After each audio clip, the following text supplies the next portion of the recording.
Ladies and gentlemen, Khawatino Hazrat, welcome to Pressing Matters, Pakistan's number one football show. Today's episode is going to be entirely in English. आज की पूरी episode मुकम्मल तौर पे अंग्रेज़ी में होगी, and the reason for that is because we have a very very special guest. But before that, I just want to tell you to please subscribe to our YouTube channel, follow us on social media, and keep supporting us so we can put out more content like this. Moving on to our guest. He plays for Grimsby Town in England's EFL League Two. He started off at Manchester United and then turned pro at Sheffield United. He's played for various clubs in England, including Barnsley and Leyton Orient. And last but not least, he plays for the Pakistani football team.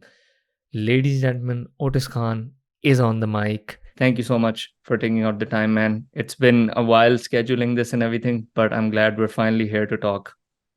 Yeah, it's been a long time coming. I'm glad I'm on the podcast to share my story.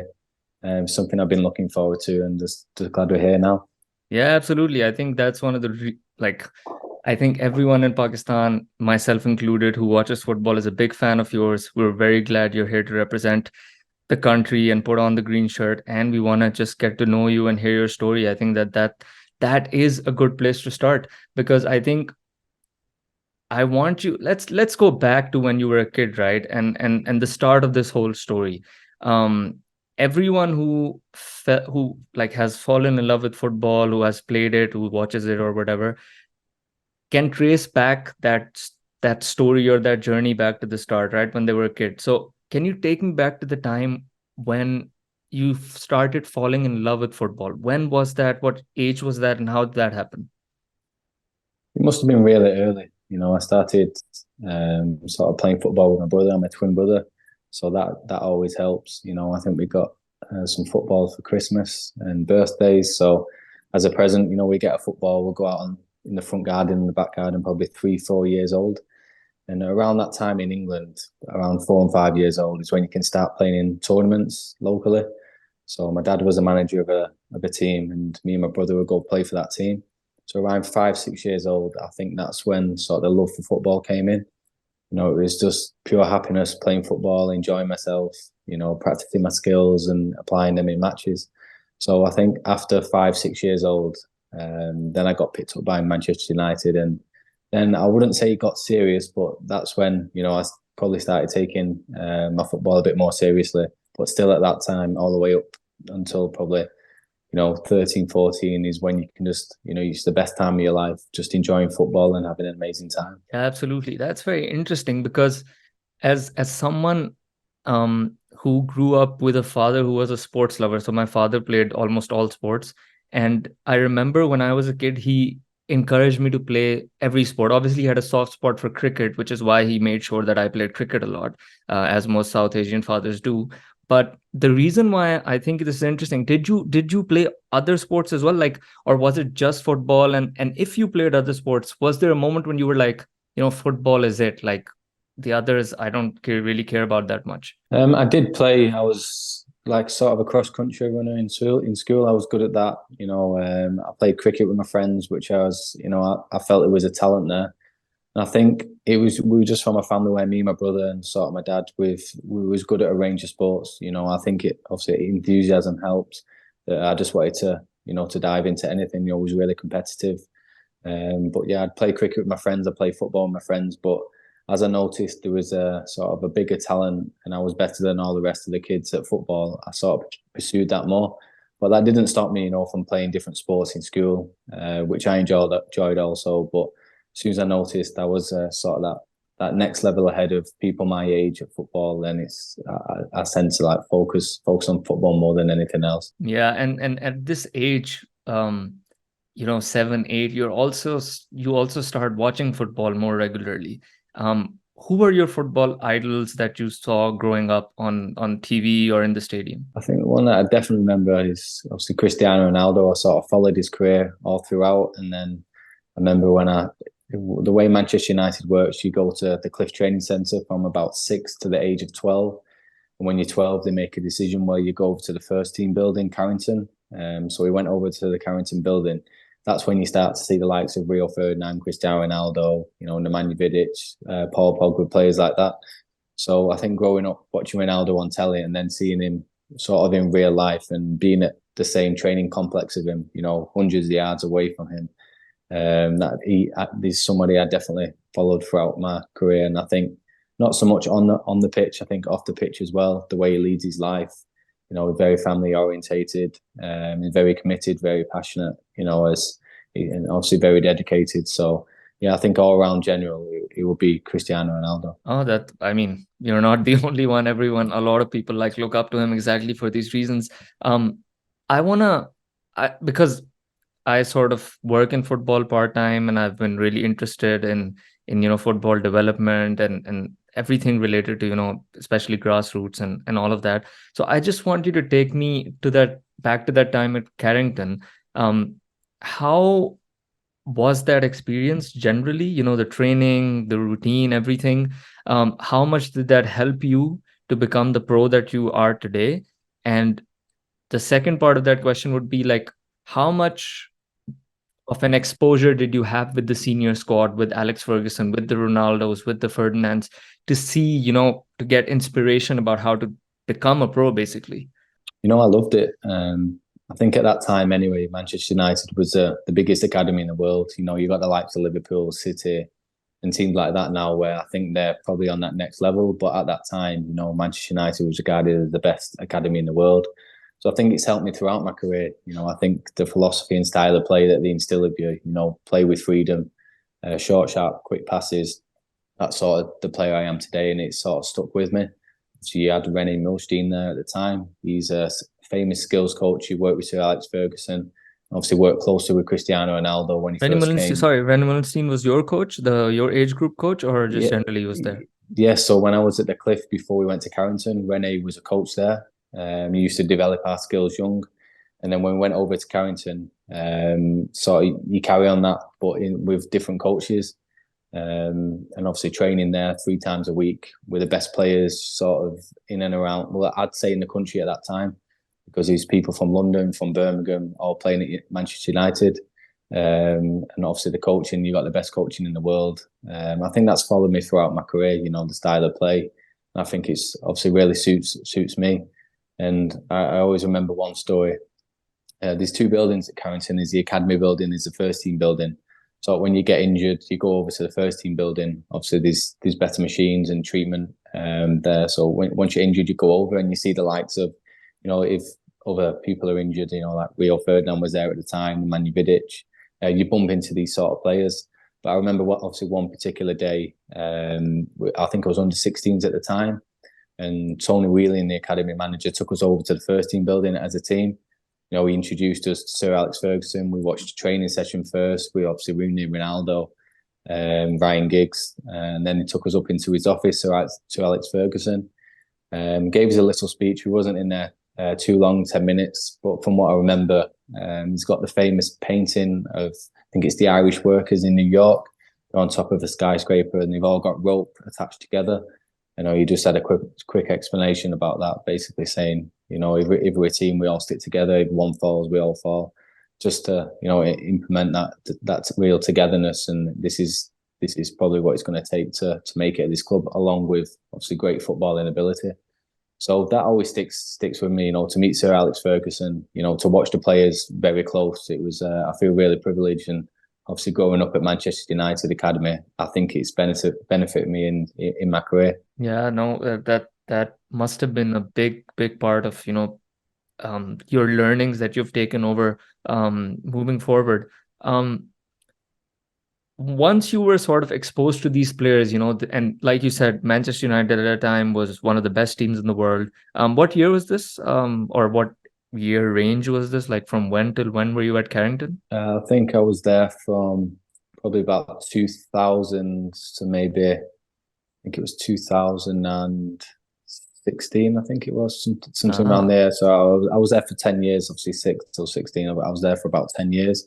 So I signed, I think it was at the Cliff at 6, and I left at 16, and then I obviously went over to Sheffield United to continue my footballing journey. Yeah. And so the reason why I was asking this, because at least from 2006 to at least 2009 or 10 even, United were one of the best teams in the world. They reached 2 Champions League finals. They had the the 2008 season in which there was won the Champions League and the league. And the reason for that, like the reason why I'm stating that is because you were there at a time when you had all these high performers. You had this standard of excellence at this one place in Carrickton. So I'm interested, what do you think, if you were to put it down to maybe one or two attributes or one or two things that you think were the most impressive, or were the biggest reasons why those players were able to perform at the highest level? Like, what set them apart in your eyes? Like one or two things that maybe stood out the most in terms of, maybe their lifestyle, maybe the standards that they set, anything. I think it's obviously a mixture of a number of things. Like you say, at that period of time, Manchester United was the best team in the world. They was winning leagues, they were winning Champions Leagues. Obviously, being in a different building, the academy building, I can't really see too much. But for what I've been told and what I saw, obviously firsthand, is obviously the dedication. You've got players, coming in at 8 in the morning and not finishing till 4 o'clock in the afternoon. I think most days being a football, you normally finish by 1 o'clock. So these extra players doing the extra 2 hours, 3 hours, on their own to improve the game. So I work closely with Mick Clegg. He's the ex-power development coach. He was at United for 15 years. He coached Ronaldo when he first went to United, improving his body and through his athleticism. And one thing he'd say about all sort of the first team players there, they always came up to him and asked for a specific program. They didn't just go into training and go home at 1 o'clock. They always wanted more. Say they win the Premier League, how are we going to do it next year? That was a conversation sort of a day after they've already won it. Like, what have we got to put in? What's the steps we've got to put in place now to win it next year? And I think one of the things as well, I know I was only under 16s there at the time, but everybody, was together. Everybody spoke. Everybody had to wear the same boots, the same tracksuits to travel in. Everybody was the same. There wasn't one player with yellow boots, one player with blue boots. We all had to wear the same boots. Even in the warm-ups together, we all had to be doing the exact same routine at the same time. So I think they really instilled that in us, and I think that come from the very top, obviously, Sir Alex Ferguson, when I said, basically, if one falls, the rest fall, we stick together no matter what. And I think he had that instilled it throughout the whole academy, and it went up to the first team. But, obviously players like Rio Ferdinand coming to United, Ronaldo coming to United, you're getting the best players in the world. But that doesn't necessarily mean they're going to win Premier Leagues and Champions Leagues. But I think coming to United, there's a lot of pressure on the players to do well, and they want to come to United and do well. So I think whoever plays at that time signed for United gave their all, and you could see that in obviously the Premier Leagues and the Champions Leagues and the medals that they won. Yeah, absolutely. I think the hardest thing, what you've said, is really impressive, because you win the Premier League and then to go again, in your mind, to have that mentality that no, because it's so easy to be complacent, right? And I think that's what set them apart and sets the great teams or the great players apart, because it's consistent dedication and obsession to an unreal level. But yeah, you've mentioned one story regarding Sir Alex Ferguson, which obviously stands out to you. Are there any other stories, maybe fun or entertaining stories happening around the players or someone, Yeah, so there was one of the funny story that I remember. I think I was injured at the time. Maybe I was 15 years old. So I went over to the first team building in the morning with the academy physio, and the whole United squad was there on the bikes. There's a huge gym in the other building. It's got bikes there. It's got a basketball court, and obviously all the gym machines. Around that time, Makeda, he was at United. Obviously, he had short haircut then when he was I'm a younger. Liverpool fan, so I know Makeda pretty well, unfortunately. Yeah, so I had a short haircut as well. So me and Makeda looked kind of similar. I think it might have been the nose or the haircut. I'm not too sure. But I was on the bike, sort of next to Makeda, and Rio Ferdinand was close by. I think it all went quiet, and Rio Ferdinand, hey, look, the two twins sat next to each other, and obviously all the team was laughing and things like that. So me and Makeda got called twins from there on. But yeah, that's one funny story that I remember, obviously from Rio Ferdinand, which will stick with me for the rest of my life. Yeah, absolutely. And looks like the senior pros were pretty welcoming and chill about the whole thing with the younger players, which is very important as well. You mentioned Makeda. Was he a teammate? Like, did you play youth football together? And what other famous teammates did you have at United? Makeda was a lot older than me. He was in the first team setup at that time, so he was in the first team setup. I was only under 16s at that time. But in my age group, we had a really good age group. We've got Josh Brownhill. He's currently the captain of Burnley, doing really well in the Premier League. We had James Wilson, who made a number of first team appearances, scoring. So did Josh Harrop. A couple of years older than me was obviously Jesse Lingard, Paul Pogba, players like that. And a couple of years younger than me was Marcus Rashford. So it was all, training in the same vicinity, in the same buildings. And, we'd have some days where we play the older teams and they played us and we all mixed together and, play tournaments. So, yeah, I was playing with Paul Pogba, Jesse Lingard and them sort of players. And, it was really good, exciting times.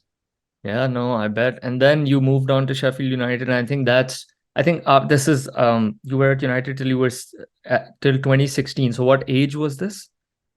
I think, well, I went to United at around 5, 6 years old. That was 2000. So I actually left probably United. I think it was maybe 2011, 2012 actually. So I was at United for 10 years, and then I went over to Sheffield United at 16 years old to do my professional scholarship. All right, okay. And so that's where the business sort of end, if you would like to call it, of youth football begins, because I don't think a lot of people talk about this, or I don't think the general public has as much of an awareness about this as maybe as big a deal as it is, at least for me, because I want to talk to you about what does it take to become a pro footballer, and that's for people who are watching, that's not easy at all. And just to give people some context, just one of six players who are offered a scholarship, like you said, at age 16 are still playing pro football at 21.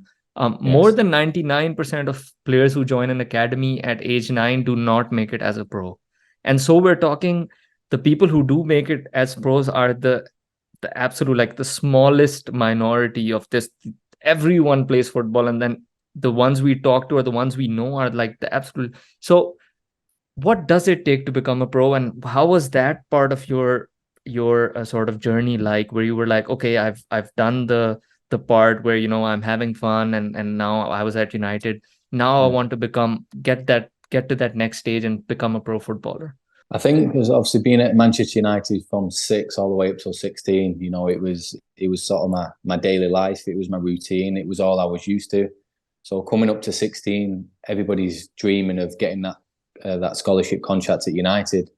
I think when you're in a setup like that for all them years, you don't really see sort of any other football clubs. You don't really believe that there's anywhere else but Manchester United. So at 16, when I got told I wasn't getting a scholarship at United, I was heartbroken. I didn't go in school for a week. It was a really, really sad point in my life. But then I quickly picked myself up and realised that, I had offers from Sheffield United, Barnsley, Nottingham Forest, to name a few teams. So then I quickly realised that it's time to use that. Use that what Manchester United said. Use that comment saying you're not good enough. Keep it in my head for wherever I go next to make sure that I do well. So I went over to Sheffield United, signed a scholarship, and I sort of used that as motivation, thinking, I've already been told once that I'm not good enough. I really don't want it to happen again. So I sort of used that in the back of my mind just to really focus and have no distractions, and staying late at training, practicing. I used to go in early before the normal training session starts. I was practicing free kicks. I was shooting in the gym because I was so dedicated. I think you have to be, like you said, there's so many thousands of kids up and down the country who want to be footballers. It's not always going to be plain sailing. You can probably see with my career the amount of clubs I've had in probably the past 5 years. It's been, it's been up and downs trying to find that perfect club. But you've always got to stay committed and dedicated. Football's full of up and downs, but it's just how you react from the negatives and quickly turn them into positives, really. So yeah, that would basically be my advice. Use sort of the negative things and use it as motivation to keep continuing and pushing and persevering. Yeah, no, those are great tips for any young aspiring footballers. And I think generally people who are not in this whole who don't go through this or who are not aware of this don't realize also from a perspective how hard it is as a 17-year-old, as a 16-year-old, as an 18-year-old to say no to your friends who are probably going out partying, who are staying out late, because it I honestly think it's not talked about enough how much of a sacrifice you have to make to become a Yes. professional athlete in any endeavor. Like if you want to reach the top, these people are not, I mean, I don't want to use it, obviously I'm not using it in a negative connotation. These people are not normal. They are it's Yes. abnormal what they do, because at 17, 18, everyone just wants to go have fun. That's the instinct that you have. It's not normal to say no, I'm gonna stay in, I'm gonna sleep early, I'm not gonna have any alcohol or any of this or any of that, I'm gonna wake up early, I'm gonna go shoot some balls. That's not Yeah. normal.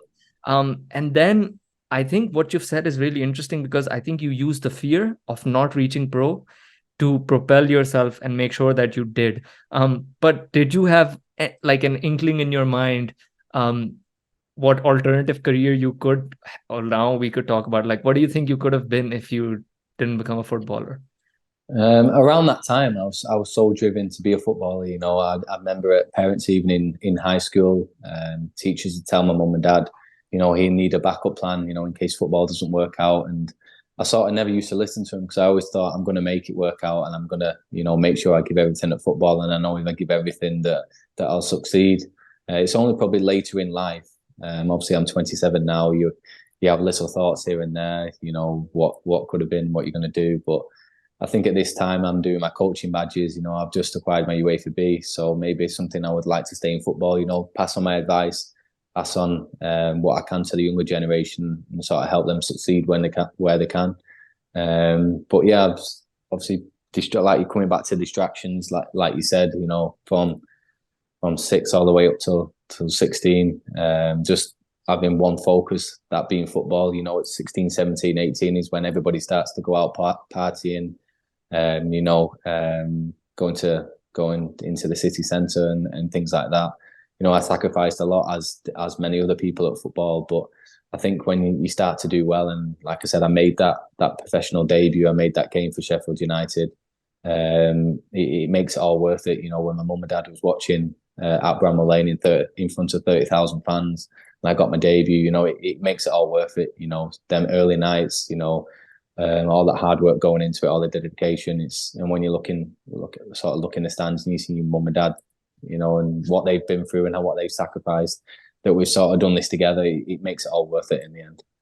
And yeah, I can you take me through your debut? What was that feeling like? Were you nervous? What did you feel like to be playing in front of a capacity crowd because Bramall Lane is known to be like a very like a crowd that's up for it, right? And obviously you Yes, were there yes. as a youth club player. So how was that like? Yeah, it was sort of a big build up, to be honest, because when Nigel Clough came in at Sheffield United, obviously Brian Clough, his dad, the famous Brian Clough, he sort of took a liking to me straight away. He'd watch me in the reserve games. I'd travel up and down the country with the first team. I went to Hull City, the semi final of the FA Cup. Was on the bench for that. I was on the bench for a number of first team games. And when Bramall Lane came and he finally called my name during the game, I think it was about 60 minutes. He called my name saying, "Otis, you're coming on." Obviously, straight away, I think I got changed within a second. Put my boots on, ready to go. Obviously, the fans, with 30,000 fans screaming, the adrenaline is starting to go. He put his arm around me on the side and saying, "Just enjoy it. Go and get us a goal, go and get us a winner, and just go and enjoy it." And that's what I did. It was drawing 0-0 against Rotherham. I took somebody in. We won a corner, and we scored from that corner. So I was sort of directly involved in the goal. So I did what he wanted me to do. I got us a goal. So yeah, but no words can sort of describe that feeling. That you have. It's a massive build up from 6 all the way up to 17, 18 to make your debut. And thinking back to 16 when you got that rejection, and now I'm playing in front of 30,000 people at Bramall Lane. It was a massive high in my career. But I still remember the next day I had to go in I think it was to college and do my level 2 coaching. So I was soon brought back down to reality. But yeah, it was an amazing feeling, and it was great that my mum and dad was there to witness it. And you just mentioned all of this stuff going through your head.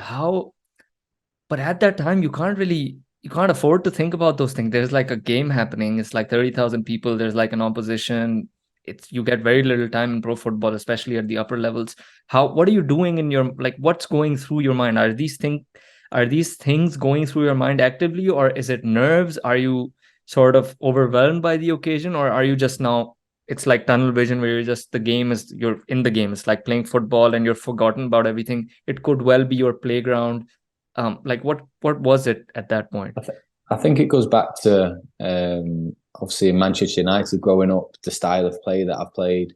You know, I've been playing since, well, at that time I was 17, 18, making my debut. I've been playing for, you know, a number of years. I think you go back to the basics and remember, you know, what you're good at, you know, how you're going to keep the ball, where you're going to pass it. You know, I think them things have instilled in you. So even if you've got nerves, and you know, even you've got a lot of adrenaline in the game and you're quite nervous, I think you can always revert back to your skills and your basics, which you've learned for a number of years. Then things aren't just going to go, you know, especially if you've got 30,000 fans around you. But yeah, you know, I was nervous. I didn't want to give the ball away, but I think after my first 1 or 2 touches of the ball, you know, getting it past it, getting it running at a defender, then I got confident, and then I got comfortable right away. I just realised it's a normal game of football. It's just more people are coming to watch me. So I think obviously the more you play, the more times you touch the ball, the more comfortable you get. Yeah, no, that's a good way actually to think about it, that this is just the same sport, it's just more people, you know. You also mentioned you know, Nigel Clough putting an arm around you and giving you sort of that, getting the pressure off you as much as he could. What kind of management style do you most respond to, do you think? I think at that time, obviously Nigel Clough, you know, training, he didn't overcomplicate training. He used to just always do passing drills, possession, and you know, small-sided games, and then obviously shooting drills at the end. I think obviously being at a number of clubs, there's a lot of manager, I think, overcomplicate the game. I think when it's simplified for me, and you know, when I just get told, oh, to go out, affect the game, get goals, get assists, and take people on and be confident, I think that's when I thrive. I think it's when certain managers, you know, try to predict the game too much, saying if he goes there, then you go there, because everybody knows you know, in the football match, things change quickly. You know, I've had it a number of times. A manager will work on specific style of play or specific tactics during the week, and it'll come to Saturday, and it'll be a completely different game once the whistle starts. So you can, for me and my understanding of football, you can't predict football, and you don't know what's going to happen during the game. So I think as long as I can go out, you know, play with freedom, play with my skills, and go back to sort of enjoying the game, because I believe when I'm the happiest, that's when I play my best football. So I think as and obviously the more confident I get when I'm happy. So I think you know, as certain players growing up, I think it gets coached out of them quite a lot. People forget to use the skills because they're scared of giving the ball away. You know, I think particularly in England, they get told, you know, pass the ball, pass the ball, pass the ball. Whereas you look at sort of in Spain or Italy, you know, or Brazil, like Neymar, you've got a lot of players who are very comfortable and confident with the ball at the feet.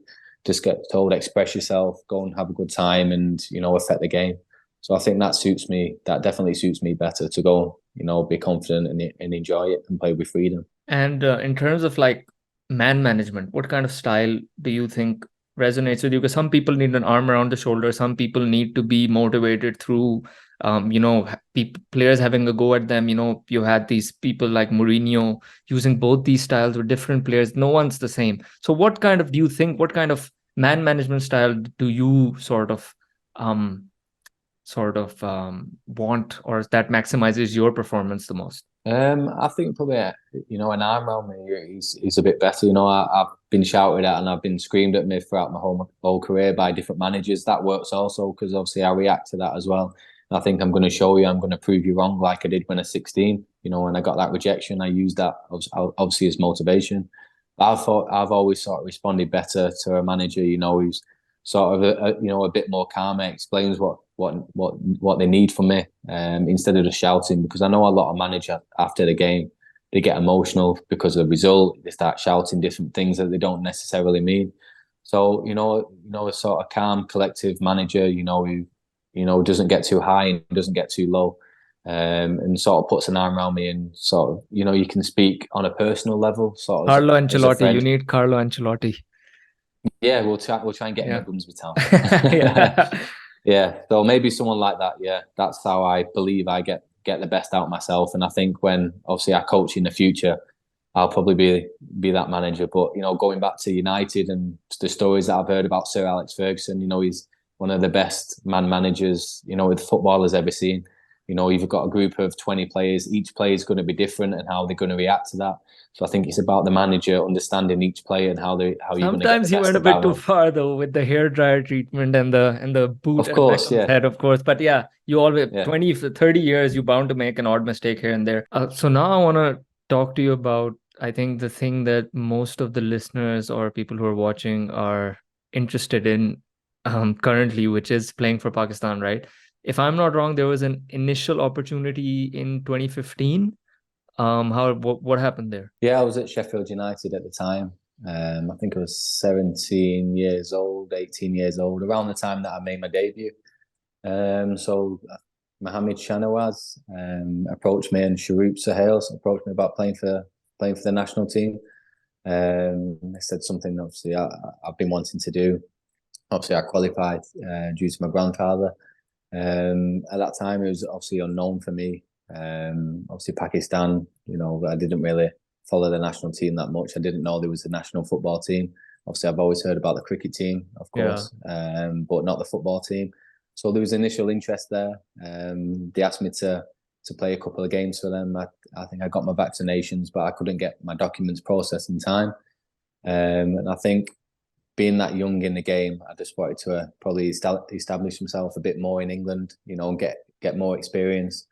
And I believe, obviously, when I went recently, it was perfect time to do so. I've got plenty of games under my belt. I've got plenty of experience to pass on, and I felt it was the right time. Yeah, and now that it has finally happened in 2023, what has the reception or the reaction been like for you? No, it's been absolutely incredible. I think even before I got the call up, I've had loads of messages of Pakistan fans wishing me all the best. And when I finally got the documentation complete and I posted it on my social media, and since then I've had hundreds, thousands of messages wishing me all the best.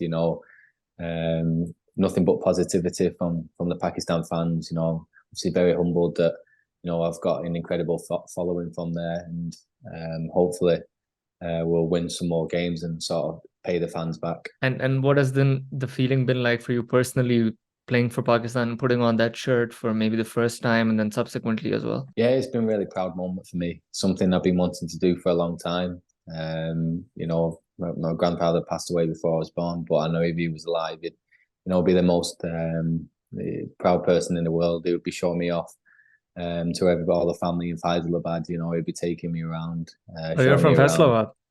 Yeah, Faisalabad. So yeah, it's an incredibly proud moment for me, and I really want to sort of help Pakistan national team, kick on and win games and get what the country and the fans deserve, really, because I think we've got obviously great players there, and I think once we all come together and we get the proper steps and proper preparation in order, I know it will be a force to be reckoned with. And you talked about the players.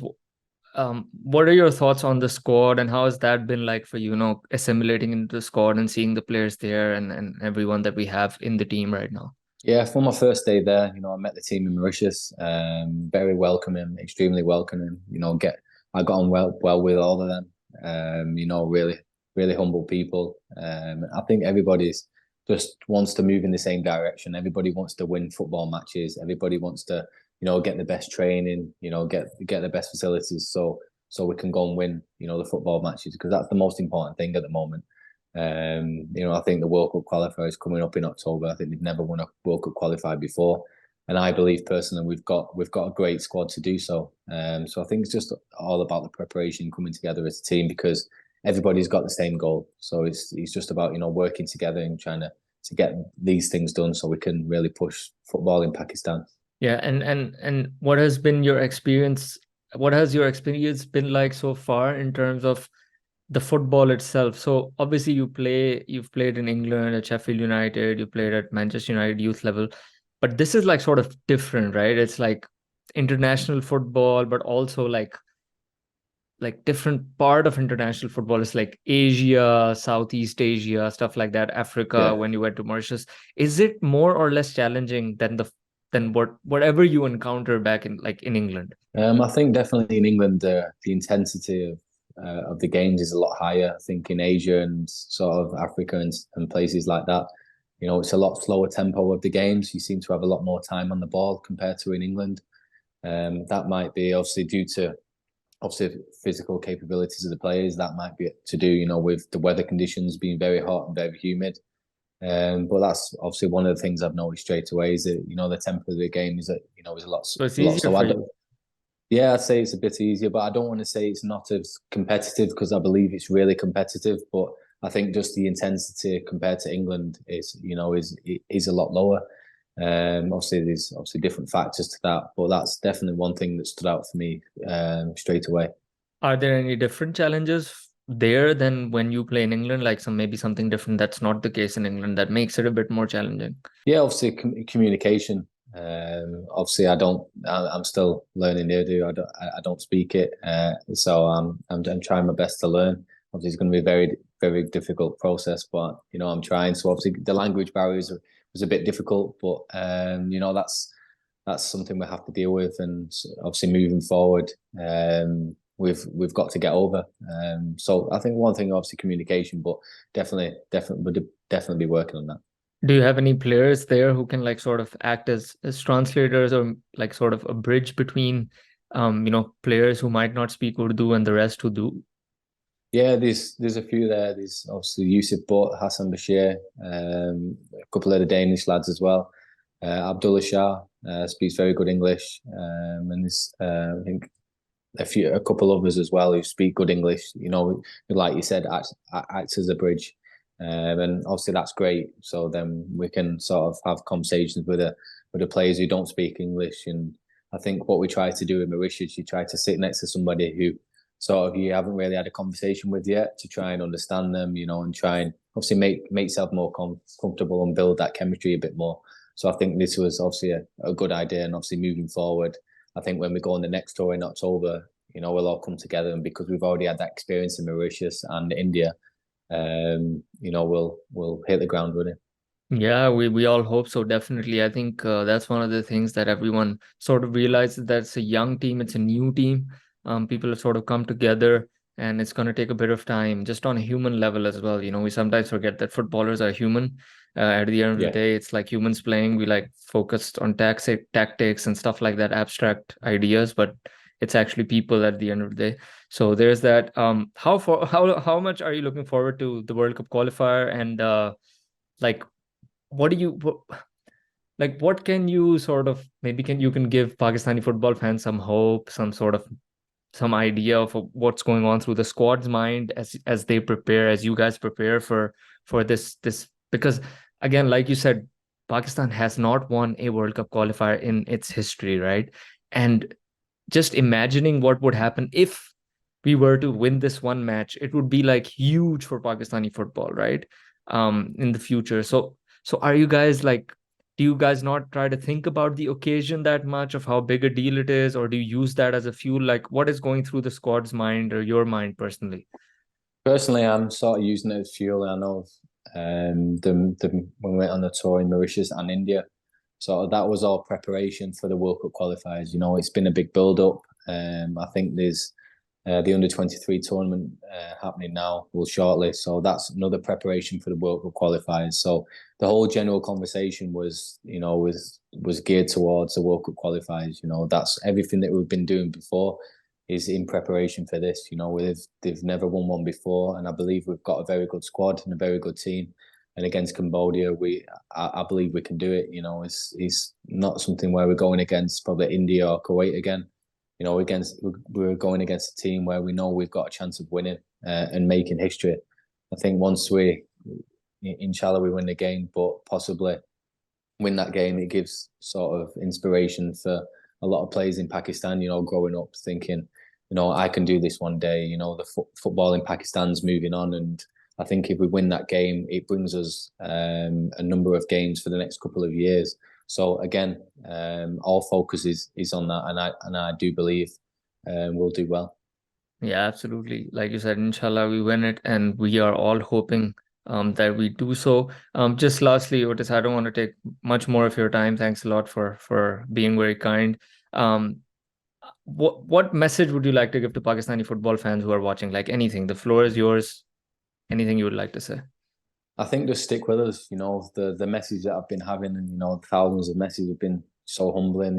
It's been nothing but positivity from the fans over there. And we're really trying our best, working hard.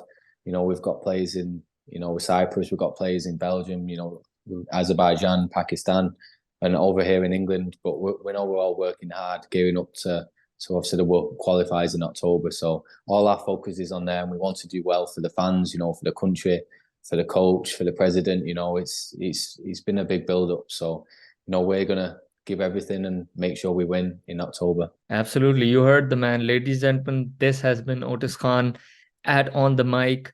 Please do subscribe to our YouTube channel, follow us on social media, and help us in doing more of these interviews, bringing to you stories of all the best athletes representing or being connected to Pakistan or not even Pakistan. Ladies and gentlemen, it's been an absolute pleasure doing this episode. Thank you so much, Otis. I've had such a great time talking to you, and you've been very generous with your time.